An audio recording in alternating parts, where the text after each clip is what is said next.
Ladies and gentlemen, Morgan State University is very privileged and extremely honored this morning to have as our commencement speaker a prominent political leader and a distinguished citizen of the nation who really needs no introduction. Elizabeth Warren is the senior United States Senator from the Commonwealth of Massachusetts. And she is one of the nation's leading authorities on the American economy and personal finance. And she is a fearless advocate for fighting for middle-class families and their financial security. After earning her bachelor's degree at the University of Houston and her law degree at Rutgers University School of Law, she actually alternated between teaching in elementary school and practicing law from her living room. In 1977, she embarked on what was to become a 35-year career as law professor, teaching at schools of law at Rutgers University, the University of Houston, the University of Michigan, the University of Texas, the University of Pennsylvania, and of course, finally, Harvard University as Gottlieb Professor of Law. The author of best-selling books and a national expert on bankruptcy and the financial pressures facing middle-class families, she is the third most quoted scholar in the United States in the field of commercial law. In 2012, Elizabeth Warren was elected to the United States Senate and became the first female senator elected to represent the Commonwealth of Massachusetts. In the Senate, she has continued her campaign to protect taxpayers and to hold Wall Street accountable to get dangerous drugs out of circulation, to create a level of economic playing field for working people. She has worked to eliminate the student debt crisis and to secure educational paths to good paying jobs. During her years in the Senate, to which she was re-elected in 2018, congratulations, Senator Warren, she was called upon as well to chair the Congressional Oversight Panel for the Troubled Asset Relief Program, better known as TARP.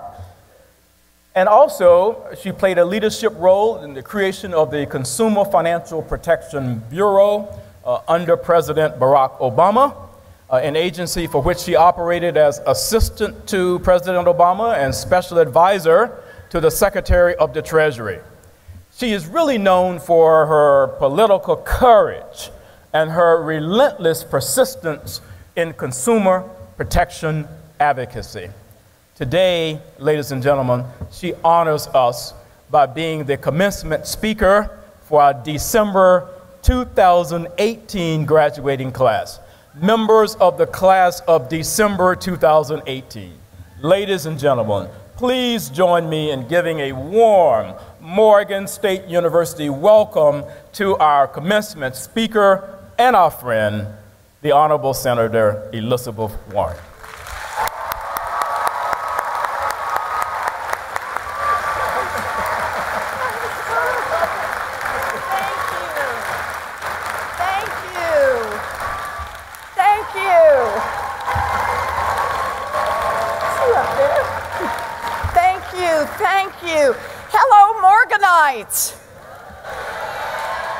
Happy graduation. So, this is exciting. Thank you, President Wilson. Thank you, Board of Trustees. I also just want to take a moment to thank a champion and fearless leader in the fight for social, economic, and racial justice for being with us today, your congressman and my dear friend and longtime partner in many, many fights, Congressman Elijah Cummings.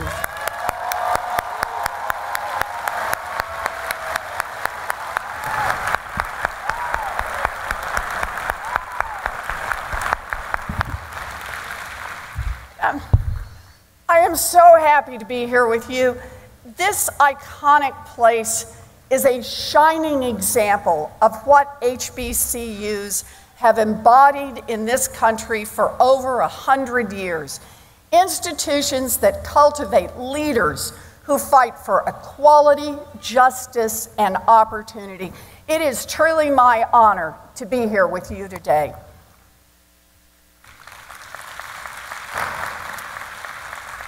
So Morgan State, what a great motto you have. Growing the future, leading the world.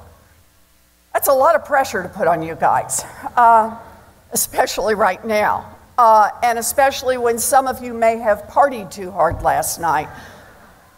Yeah, I see you in the second to the back row over there. You probably should have had an extra cup of coffee this morning. Now look, I know what graduation speeches are supposed to be, short and forgettable. But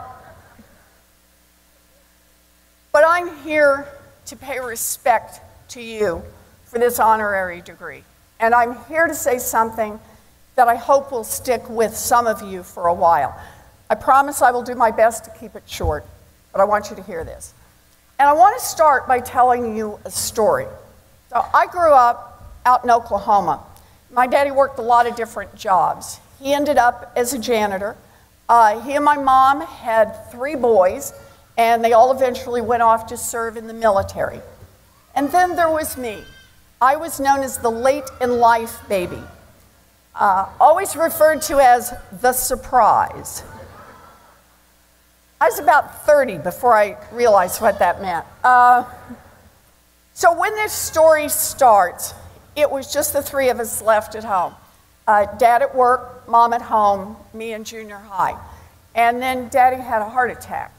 Now, he survived, but even after he got out of the hospital, he couldn't go back to work. So the bills piled up, we lost our family station wagon, and late at night, after I was in bed, my mom would close my door, but I could hear my parents talk. And I learned new words, words like mortgage and foreclosure. Heavy words for a kid. One morning, I went into my folks' room and my mother had her best dress laid out on the bed. Now, some of you know the dress. It's the dress that only comes out for weddings, graduations, and funerals. She was crying, and she kept repeating, "We will not lose this house. We will not lose this house." She was 50 years old. She'd never held a regular job, and she was scared and crying. But she put on that dress, and she walked down to the Sears, and she got a minimum wage job.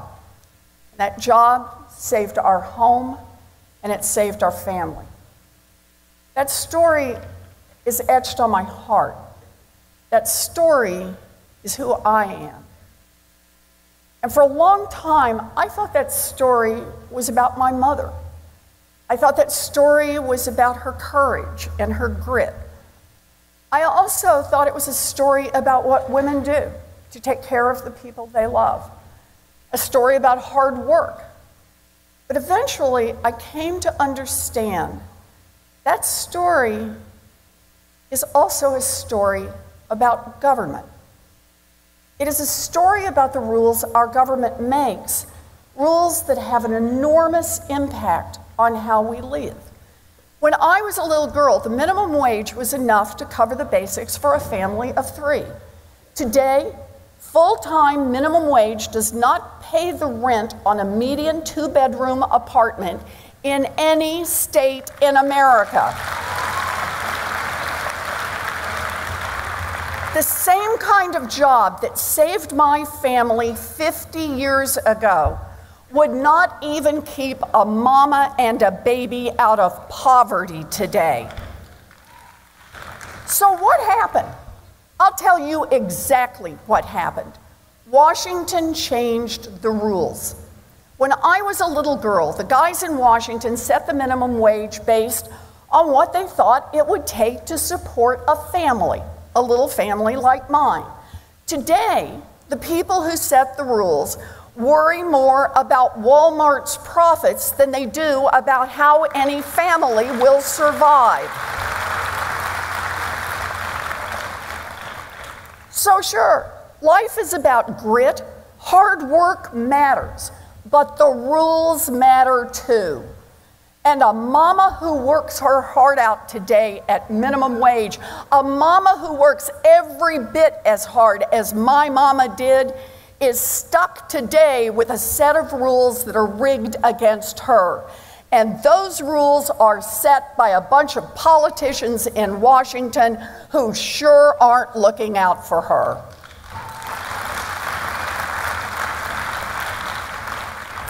Hard work matters, but rules matter too. And when I think about our house, I also think about the rules set in Washington and how they could have dictated an entirely different story for a family that wasn't white. So let me tell you one more story. Here you sit at graduation. Now, a lot of you are moving right now. A lot of you will think about owning homes not too far into the future. Houses are important. You know, this is the place. You can mount your diploma. You can paint a whole bedroom blue and orange, a whole house. But homes also matter for hardcore economic reasons. As people pay off their mortgages, they build real wealth. The #1 retirement plan in America is pay off your home and live on your Social Security. And if grandma can hang on to the house until she dies, she passes that house and the wealth that it represents to the next generation. This is how wave after wave of families have not only taken care of themselves, it's also how their children have done steadily better. At least, that's how it's worked for tens of millions of white families. For black families, it was different. Again, look at the rules. In 1935, the federal government started subsidizing home mortgages, making it easier for working families to buy homes and build wealth. Yay! But not for everyone. As part of the FHA program, the federal government officially adopted a policy of redlining, a practice that effectively denied home mortgages to families of color. And that meant they didn't get the same chance to build wealth or to pass wealth down to their kids. The result? By the early 1960s, for every dollar of wealth a white family had, a non-white family had 15 cents. Think about that. Finally, during the 1960s, redlining was banned. And then, over the next 25 years or so, black families started acquiring and building more wealth. The black-white wealth gap began to shrink, and that might have been the end of the story. But in the 1990s, as more black families were buying homes and building wealth, big banks and sleazy mortgage lenders saw their opportunity. They targeted communities of color for the worst of the worst mortgages. And bank regulators, you know, those guys who are supposed to work for the American people, they just looked the other way. The results were catastrophic. Black homeownership rates are now lower than they were when housing discrimination was legal. Let me say that again. Black homeownership rates today are lower than they were when housing discrimination was legal. And today, the black-white wealth gap is bigger than it was back in the 1960s. Now, sure, there's a lot more going on. Educational disparities, a broken criminal justice system, access to credit. I picked just one example, housing. But as a country, we need to stop pretending that the same doors open for everyone, because they don't.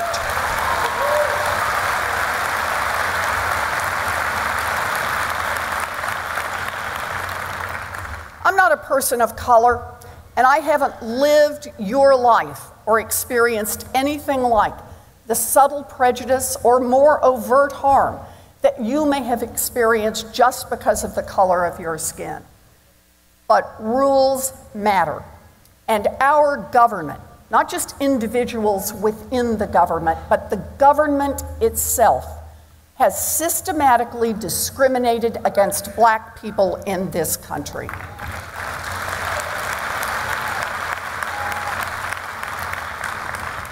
Now, ultimately, those subprime mortgages spread far beyond communities of color, and eventually they wrecked our economy.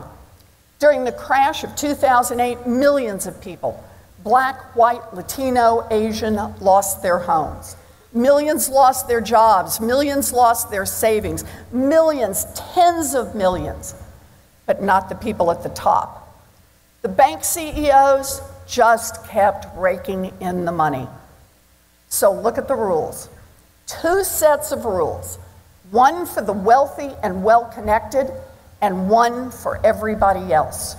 2 sets of rules, one for white families and one for everybody else. That's how a rigged system works, and that's what we need to change.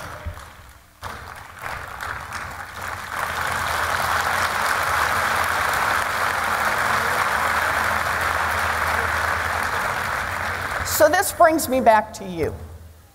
Everyone will tell you to work hard. Teachers, parents, coaches. I agree. And under the rules of commencement speakers, I am required to say, work hard. And you should. But I'm here with a bolder message. It's time to change the rules.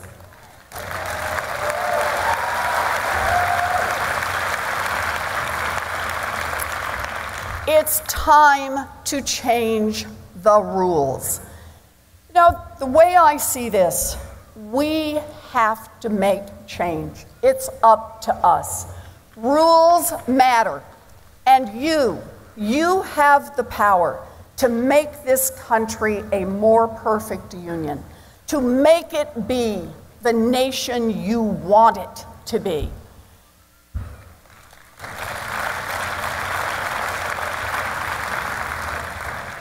Look, this is hard work that I'm pushing here. And I know you guys still having trouble. You should have done coffee. I'm watching you. But it is hard work. But the rules didn't rig themselves. People with power and influence rigged the rules to line their own pockets. And I'll let you in on a secret. They plan to keep it that way. The rules are rigged because the rich and the powerful have bought and paid for too many politicians.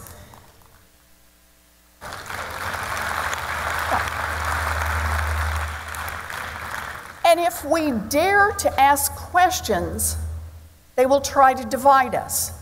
Pit white working people against black and brown working people so that they won't band together and demand real change. The rich and the powerful want us pointing fingers at each other, so we won't notice that they're getting richer and more powerful. But here's the deal. In a democracy, what happens next is always up to us, you and me. And there's a lot more of us than there is of them.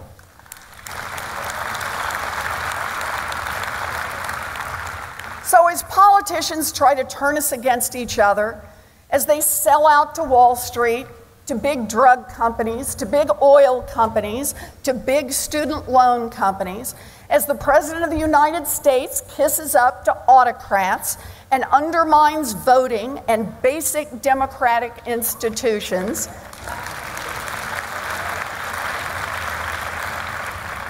even in the midst of all of that, I look out at you and I am optimistic. You have power, real power. And here's how I know. Power has already shifted to you. It starts with democracy. This year, the overall electorate was younger and more diverse than in any midterm in recent history.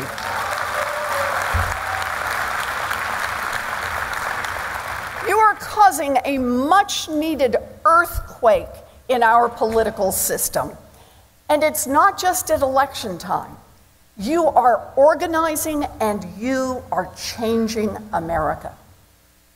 Even in the face of so much injustice and frustration and cynicism, the class of 2018 is the most diverse, most vibrant, most hopeful generation of graduates our nation has ever known.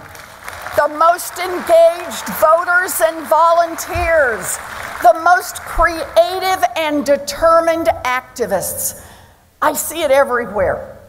People in the fight, living legends of the civil rights movement, partnering with high school kids to take to the streets. People building alliances across every line, every barrier. Women and men, married and single, gay, straight and trans, rich and poor, urban and rural. And most of all, people who never thought of themselves as activists are embracing their power, claiming their seat at the table, and demanding change.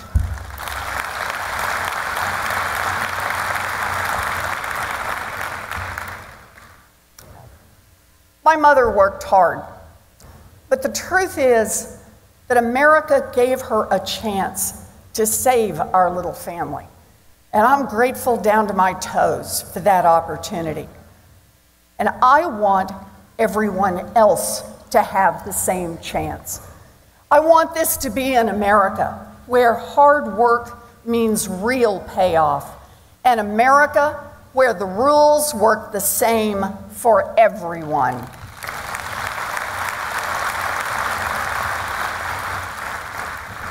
That is the true promise of our democracy. It is a promise worth fighting for. So here's to you, class of 2018.